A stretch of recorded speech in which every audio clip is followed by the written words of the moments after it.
we are going to check out this school clip. So in this video, there's a particular clip in here, and it's based in America, and this teacher got into a situation for student, and I won't say too much, but let's go and watch this clip.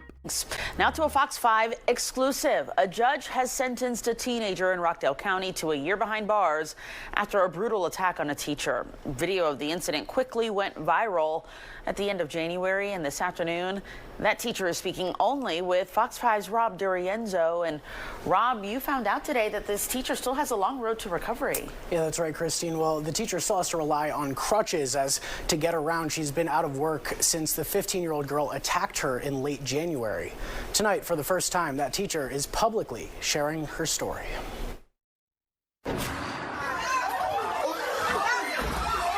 Jaw-dropping video filmed by students at Heritage High School shows the seconds that changed Tawana Turner's life and nearly ended her 27-year teaching career. I was in the hospital 6 days, and the numbness was there all 6 days. Other teachers had to rip the 15-year-old girl off of her. Have you seen the video? Yeah. What was that like, watching that? I was amazed at how I held off. I just couldn't believe that I was able to hold myself off like that, you know, and not react. Turner says God spoke to her in those moments. After the adrenaline subsided, the pain hit me, and I was like, my leg, you know, I can't move my leg. The Rockdale County District Attorney's Office tells Fox 5 that the 15-year-old girl pleaded guilty to aggravated battery against a teacher, which is a felony. Last week, a judge sentenced her to a year in the youth detention center, followed by 5 years of supervised release. What allegedly caused the girl to go off when Turner tried to take her phone. These cell phones, they're able to bring them to school. It's becoming a huge issue.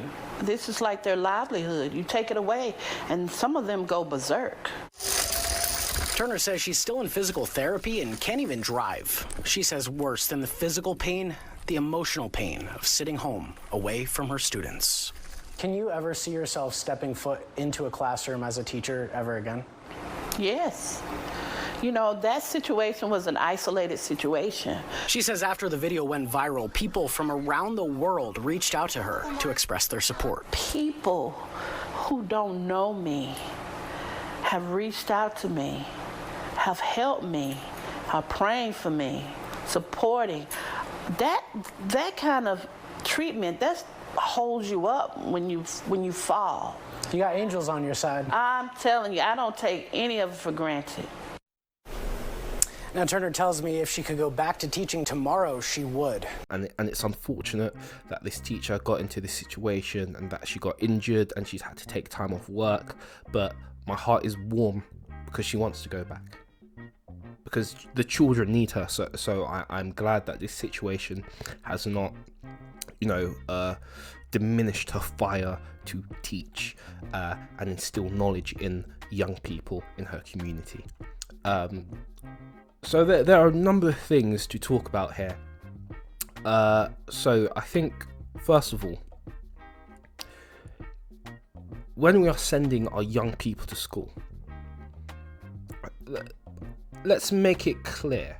Let's just make this clear that young people, I understand you need your phones to be in contact with your parents and whatnot. Good. However, when you come into school, I think it's best if you turn off your phone. Then if you need to contact your parent in an emergency, then you can turn it on. But for the most part, turn it off at the start of the day, turn it on at the end of the day. I think in this situation, if this student had done that, this whole thing wouldn't have happened. Then let's talk about phones, in that children don't necessarily need like smartphones. Get them like a brick phone, not a Nokia. I mean, at the end of the day, what do they really need to do on their phones? They need to get in contact with their parents and maybe text their parent. Like, that's it. Because with smartphones, what's now happening is the social media thing, then there's online bullying, and all this stuff. Then children are finding things on social media that they don't need to find, and it just becomes a whole thing. If you just it'll be better to get your child like a brick phone, simple Nokia, something along those lines. You can cut out all that social media and all the effects of that, I've been reading articles recently about parents are getting calls from school saying that their children are tired. Why? Because they spent all night on TikTok. So again, you know, maybe if you want your child to have a smartphone, yeah, cool, but maybe let them use it on weekends or like the holidays and whatnot. And in terms of that situation escalating, I think as a community, we need to teach our children how to meditate. And we also need to teach our children how to self-regulate. Why? Because when we're in heated situations, we need to be able, or our children need to be able to take a step back and have a think about how their next couple of actions will not only affect themselves, but will affect others. And if this child had the ability to have a moment to self-regulate, think about how I can best go forward, again, this situation would not have happened. So meditation and self-regulation are a must.